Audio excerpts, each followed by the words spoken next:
Because I'm insane and I can't stop working on this money suck camper project, I've made even more upgrades since the last video. Some big, others not. I'll start on the inside.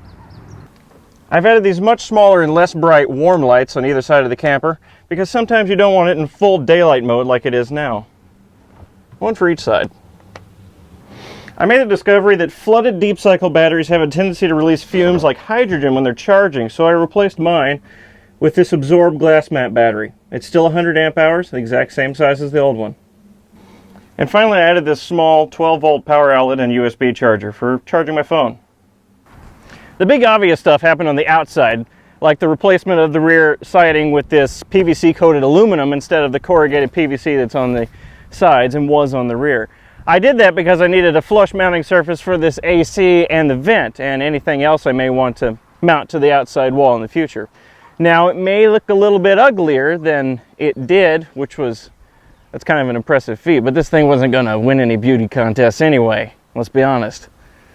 Now you may remember in a previous video I said I wasn't going to put an air conditioner on the camper because I can't run that off solar and that would just ruin the whole off the grid whatever. I lied. I mounted an air conditioner because it's hot in Missouri, and at the time I made the last video it wasn't that hot yet, and I thought, wow, I'll be fine, just put a vent in there. And no, it's too hot. I put an air conditioner in and I can't run it off solar. Actually, that's not true. I can run it off solar for a whopping 20 minutes before the battery dies. Yeah, it's real impressive. So I'll just have to run it off shore power or a generator that I don't have yet. I'm looking into other options, but for right now it's generator or shore power. And the vent, well, it's a vent.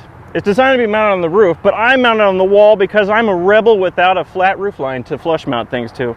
It's corrugated. It would have been hard to mount it up there, so I put it on the wall where it's all nice and flush and easy to seal. One last thing, a lot of you in the comments section asked what would happen if I was inside the camper minding my own business and some hooligan came by and closed the tailgate on me. Well, I already have these hatches built on the inside of the camper to reach the tie-down straps inside the bed, so I rigged up a little mechanism in the tailgate so that that's not a problem. Little cable tie right there.